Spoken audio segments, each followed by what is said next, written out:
खासदार सुप्रिया सुळेंचा फोन आणि WhatsApp hack, x post करत सुप्रिया सुळेंची माहिती। भाजप युवा मोर्चा प्रदेश अध्यक्ष राहुल लोणीकरांचा राजीनामा, प्रदेश अध्यक्ष चंद्रशेखर बावनकुळे यांच्याकडे सोपवला राजीनामा।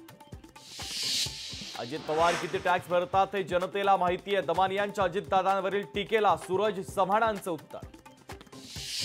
राज ठाकरेंना नाही पण इतरांना आरक्षणाची गरज, एसटीत बसलेल्यांना आरक्षणाची किंमत कळणार नाही, तर मराठा आंदोलक मनोज जरांगे पाटलांचा राज ठाकरेंना टोला।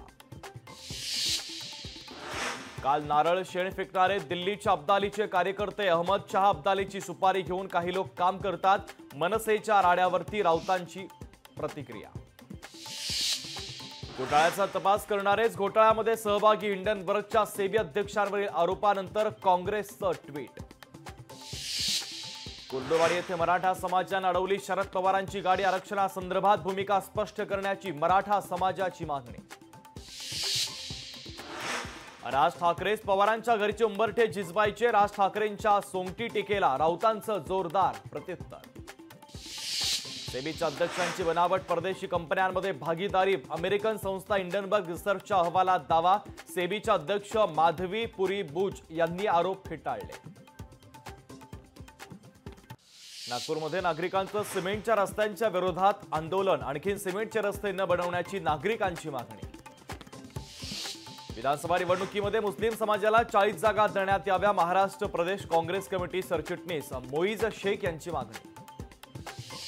काँग्रेस आमदार विक्रम सावंतांच्या रूमचा स्लॅब कोसळला, आमदार निवासातील रूम नंबर 401 चा स्लॅब कोसळला। बांगलादेशातील अराजकतेला अमेरिका जबाबदार, अमेरिकेनं कट रचून मला सत्तेवरून हटवलं, शेख हसीना यांचा मोठा आरोप। पुण्यामध्ये सकल धनगर समाजाचा एल्गार, अंमलबजावणी केली नाही तर एकाही पक्षाला धनगर समाज मतदान करणार नाही, सकल धनगर समाजाची ठोस भूमिका।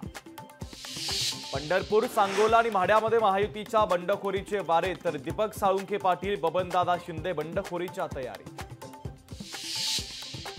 छत्रपती संभाजीनगरमध्ये रोज 1000 डेंग्यू सदृश तर 10,000 हिवतापाचे रुग्ण, शहरातील 25 वॉर्ड डेंजर झोनमध्ये। हरियाणा सरकारकडून शाळांना नवे आदेश, गुड मॉर्निंगच्या ऐवजी जय हिंद म्हणण्याचे निर्देश, 15 ऑगस्ट पासून नवे आदेश लागू होणार। नवी मुंबईतील पालिका शाळांची वेळ उद्यापासून बदलणार, महापालिका शाळा 3 सत्रात भरवण्याचं नियोजन। बीडमध्ये कडा साखर कारखाना सुरू करण्यासाठी धरणे आंदोलन, तातडीनं कारखाना सुरू करण्याची शेतकऱ्यांची मागणी। लोकशाही मराठी ऐका, पहा, जागरूक रहा।